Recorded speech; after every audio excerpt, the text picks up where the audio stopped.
What if you could help others to find the power to heal themselves, physically, emotionally, and spiritually?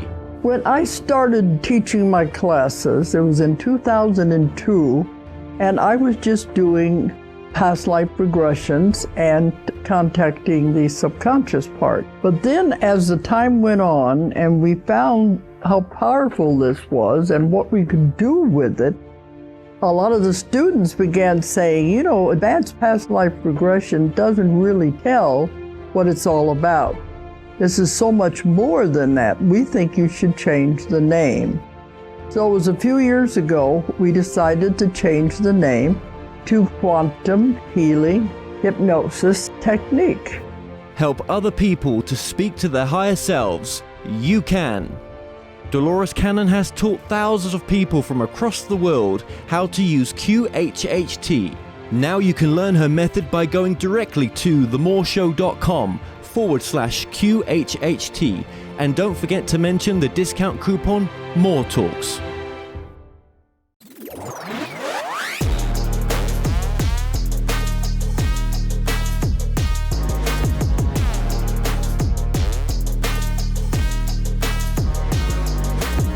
Joining me now is psychic Alison Sheryll. Now, Alison was partially trained by a psychic healer and spent a further 6 years studying at the College of Psychic Studies based in London. During her readings, she used various methods including oracle and tarot cards, her senses, and colours to connect with her clients. Alison is also a member of the British Astrological and Psychic Society and regularly appears on the TV programme Psychic First. Alison Sheryll, welcome to the show. Thank you, Kevin. Hi. Now, Alison, tell us about your work in colour. Right. My work in colour, I have two different ways that I work. I work with colours that come to me when I'm actually sitting one-to-one with a client, be it over the phone or face-to-face, or at a show, face-to-face. Colours will come, I don't expect them, I don't imagine them, they just come, and then I work with them. Different colours for different people. There may be the same colour that may come up for another person, but it may be in a different shade. So this is when giving the clients a reading over the phone, Either or Yeah. in person, you have these different colours that come to you as a sense of colour. Absolutely. Yeah. Very strong sense that it comes. And it's something that's happened over the years that I've been working as a psychic in this sort of area. It's something that's come along, it's evolved. Plus the fact, obviously, I've studied through, at the college. The colours came up in our studying. But now I take the colours, how they come to me. Okay, I work with the client. Certain colours for certain clients Yes. Can mean certain, what would you say, moods or energies, or Both. how would you? Absolutely. So if yellow was coming into your mind, for example, of a client, what would that roughly mean? Do you think? That would say to me that this person is on a really happy time in their life. They're feeling very confident. They're feeling buzzy. They may have just gone into a brand new sort of work situation, or they may have gone into a new relationship, and they may be just feeling on top of the world. Okay, so when you do a reading for a client, will you need them to give much information over? Nothing. I don't want to have any information. I find I always say to my client when they sit down with me, please do not tell me anything. Do not tell me any names, don't give me anything. I prefer to work with a blank canvas. Okay then. Now, you would also advise people on what colours to wear, wouldn't you, for certain situations? Yes. So let's look at relationships, for example, which is a very common thread in your work, isn't it? Absolutely, yes, and it's it is. something you like to sort of delve into is relationships, shall I say, isn't it? It so is. What advice would you give to someone that's going out on a date? What colours would you wear? Okay, if a person was going out on a first date, I would suggest to them that a good colour to wear for a first date. They've spoken and they're going to have their first date. I would say pink. It's soft, it's softening to the other person. Now, I'm not saying wear bright pink, I would say soft pink, and you can blend that with white, and it's a lovely, gentle vibe for the other person that's with them. And is it the same for the gentleman as well? I mean, is that not necessarily, but they can wear maybe not necessarily. It can be different for the guy. I mean, pink is good For some guys, it can be. If they're not comfortable with it, there are other ways you can wear pink and white. You don't have to wear a shirt in pink or white unless you feel really comfortable with it. You can wear something around your wrist, you could wear something around your neck. It can be very subtle to enhance that positive feeling. What if you just want to sort of be like a casual relationship? I mean, is there colours for that as well? I would say, even if it's a casual relationship, I would say for a casual, there's different kinds of things that people want from relationships. Yeah. If it's like a get to know me relationship and they want to just have a very casual, fun evening, and sort of like a real fun evening, I would say like black. A romantic evening. Black is good. A good colour. Black is enticing and it's good for that, and it's mysterious and fun. A loyalty relationship, like if somebody wants to have someone and they're thinking in their mind, I really want to trust this person. I want to trust.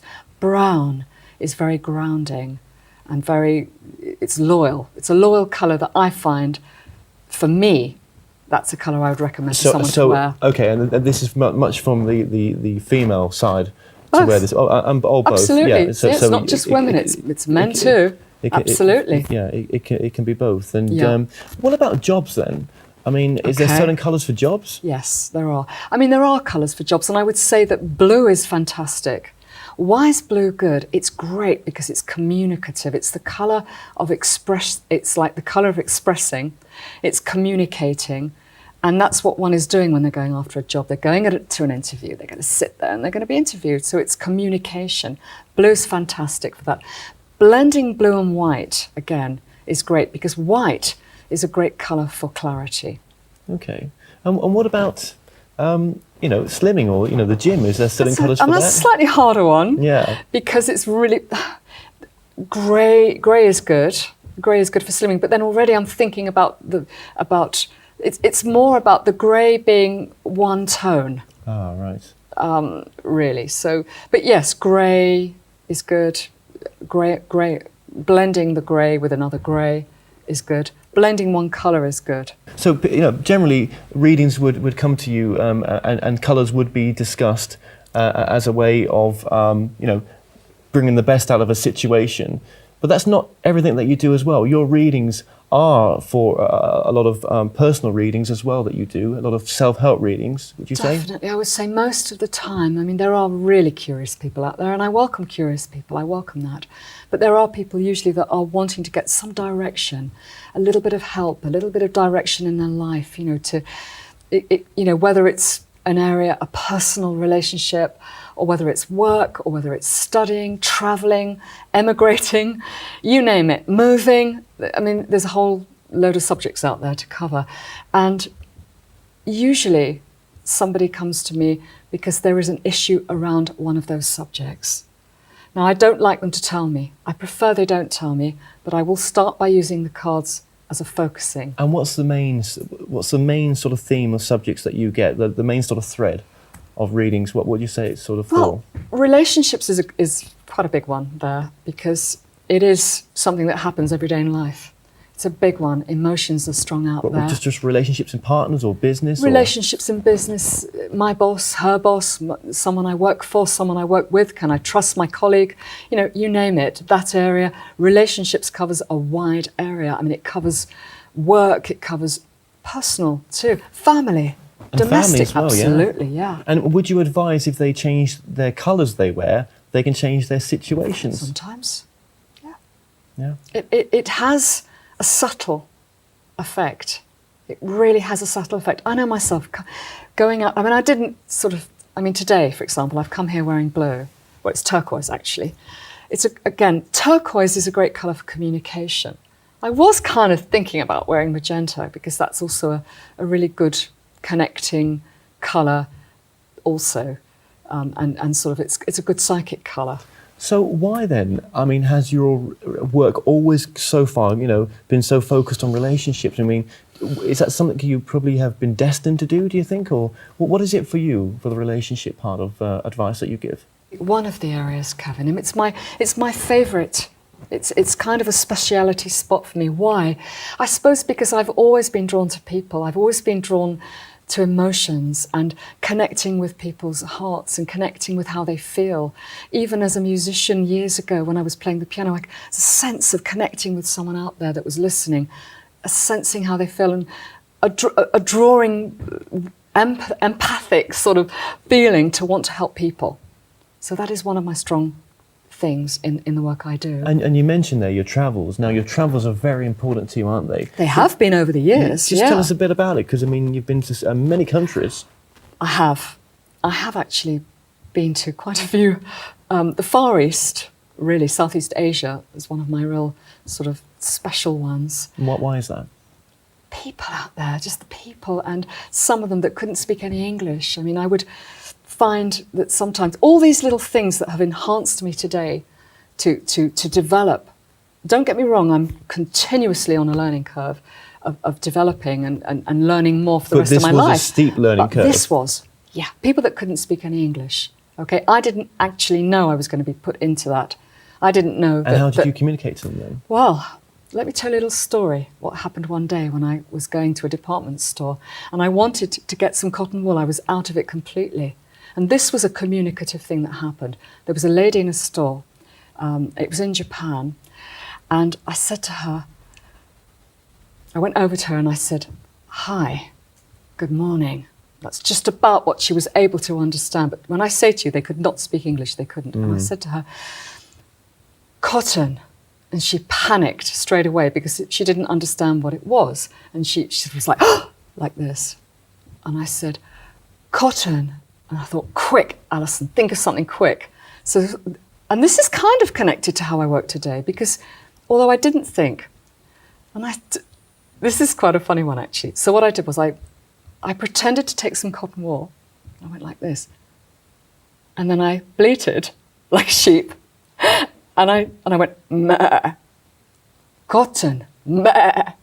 She went, "Ah, like that." And in her Japanese went, "Ah, so desu." And she took me by the hand and she took my hand to the cotton. And there it was. Now, if we think about it, cotton does not come from sheep. It's not made from sheep, not cotton wool. But she understood it. And it was my way of communicating with her.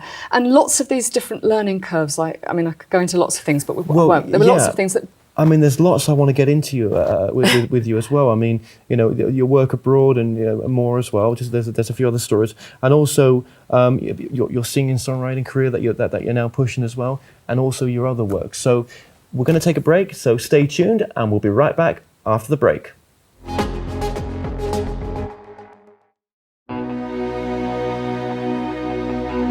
You're on a journey right now, a destination where you are headed full of adventure.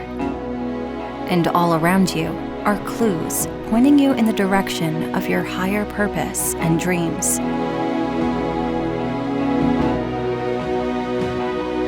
The signs and synchronicities can be seen. Whilst on a trip,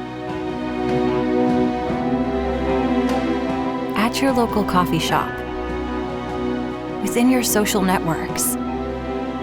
The road to your success and happiness is scattered throughout the pictures of our days. Simply make the connection, that's all. Channeling.com is your source for highly regarded spiritual readers who can direct you on your journey. Use the code TMS1 to receive a discount on your first reading. Welcome back. I'm still joined by psychic Alison Sheryll. Now, Alison, just before the break there, we've been talking about your travels, but something key happened within your travels, didn't it? Some sort of key point which changed the way that you look at the idea of spiritualism. It did, and it was when I met someone who needed my help. At the time, he didn't know and I didn't know. It was one of those spontaneous things. I had been explaining to him that I'd been studying in a group of sort of self-development, self-awareness, in a lovely, lovely group in London. And it was one of those situations that came about when he said, "Tell me about your studying of what you do in that group." So I told him a little bit about it, linking with hands and sensing. He said, "I want you to do that. Can you do that for me?" And I said, "But we're in a bar. we're in a bar in the middle of town. He said, don't worry about it, it's fine. I was a bit concerned. I kind of thought to myself, well, should I do that in a bustling bar? Anyway, we did, and we linked, and I did notice in the time that our hands were linking, his hand was underneath my hand. We were linking together, and this is what happened. I could sense in my left arm a very, very strong current, feeling like electricity, going all the way up my arm. It was like really strong. I didn't say anything to him at the time because he had his eyes shut and we were like focusing together. And I just said, my arm feels uncomfortable. My arm feels uncomfortable. And then I said, I'm getting a tingling feeling. And as I said, I'm getting a tingling feeling, I then said, I feel thirsty. My mouth is dry. And I sense that there is a need. And as I said that, I was then shown himself having a glass of wine with his family, drinking. And I said, I see you drinking wine with your family, celebrating. He said, well, that's for straight away, that's wrong. Opened his eyes, had tears rolling down his cheeks. He said, well, that's wrong. I'll never celebrate with my family. I'm not allowed to touch wine, let alone water. Anyway, it turned out that the feeling up my arm, he said, the feeling up your arm is the sensation from the dialysis machine that I have to have. I said, okay. I was a little bit surprised, but I kind of sat calmly listening. I said to him, well, as clear as you sit in front of me, I got this strong sense of you drinking wine with your family again. Anyway, cutting a long story short, basically, off I went back to London and went back home. We were kind of in contact after that, but not very much, very little in fact. And I had this dream one night, and I dreamt that he called me up in the middle of the night to say, hi, I've been called, I've got to go. They've called me for an operation, for a transplant. And as I was dreaming it, and while that was happening, my phone was ringing. He was actually calling me. So it took me out of my dream, picked up the phone. You know what it's like when you wake up and you've had a dream and it's whoa. He said, hi, I'm just ringing to tell you. I said, I don't believe this, I've just heard this. He said, he said, I can't stop, I've got to go to hospital. They've called me for a transplant. And had you experienced any sort of similar situation before? Or not quite like that. Not quite like that. So subtleties, different things, smelling leaves and smelling nature reserves. This was like alarm bells ringing, basically. This was really strong. Yeah. This is what really... So what happened to him in the end? Was he cured or...? Well, he went in, and all I can tell you is today he's married with children. Right. So this proved to you what, in a sense? It was a calling.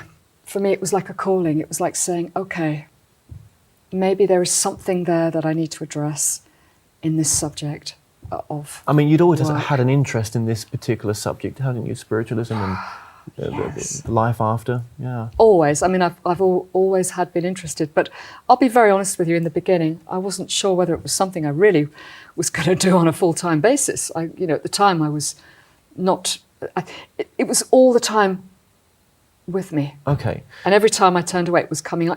They say a lot of people today that do it today, it's like it chased them. It chased them until they said, right. But then you, after this, your travels, went to a psychic college in London, didn't you? I mean, why did you feel you needed to do that to enhance your skills? I mean, there's a lot of psychics that never go through that process. So why did you feel you had to? Well, I felt very drawn to that place. I felt drawn to go there because my sense was I wanted to investigate. I wanted to have a look. Investigate, what a word that is, yeah. I wanted to go in and have a look and just see what else might be there, what would be there.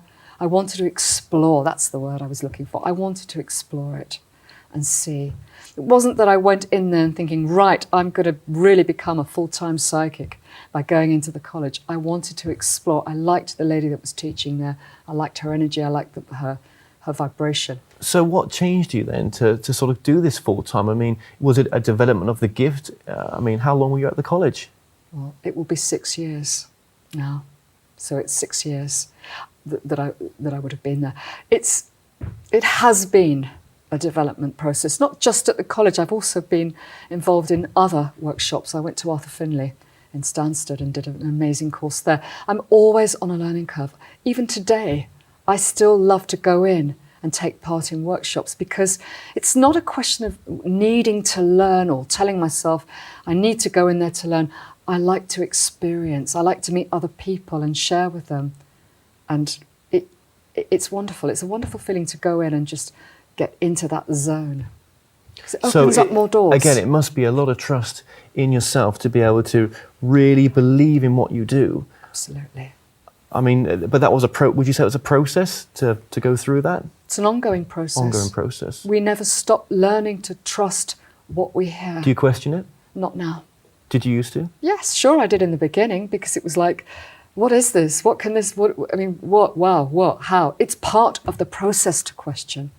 But I have found the less I question and the more I trust and just allow myself to go into what I'm getting and what's coming through, I find the better it is for my development. So how do you deal with skepticism then? Is it something where you just shoot them off with a one-liner, that only they would know, or how do you deal with it? Skeptical people, I expect to meet. I expect them to be there.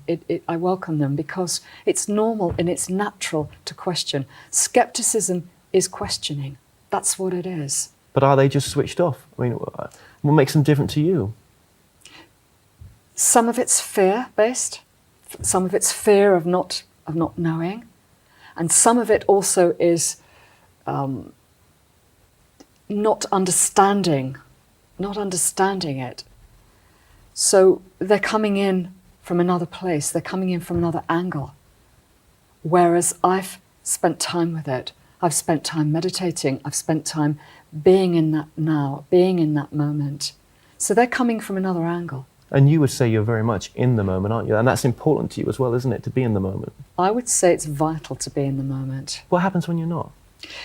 If you're not in the moment and you look back, your energy's shifting all the time anyway. So if you thinking back or think in the future, it's not relaxing and it blocks. Whereas if you go in the present and you go in the now and just allow yourself to just really taste that of what's happening now. But I mean, that sounds so simple, but I mean, and it should be a simple thing to live in the now. It takes practice. It takes time. I mean, how do you begin to practice to live in the now? I mean, is that by saying, don't plan, just have goals, or is that by saying meditation, or what? Partly meditating, by going into workshops, by going into groups, by going into fantastic experimental psychic workshops. I've done loads of them and I don't intend to stop. It does take time. I didn't do that in the beginning. I mean, there are times now where I may go, oops, and I catch myself, but I do it in time. But that's consciously being aware of it, isn't it? And it's about saying, now, come on, come back into the present. That's where we are right now. And I come back in and I do it. And it just works better when I'm working with a client. Well, obviously it's working because you have a lot of clients, you're doing a lot of readings all the time, not just with your TV work, but privately as well. Now, one of the areas you're going to go into is animal healing, yes, or at least some sort of animal psychic reading. So just tell us a bit about those. Oh, it's wonderful, Kevin. I'm really passionate about it. I mean, it's new. It is new, but it is certainly, when I say opening up for me, it really, really is. Again, it was an experience I had with someone that their cat went missing. And that's what made me feel, it's another calling, rather like the person I met that needed some help.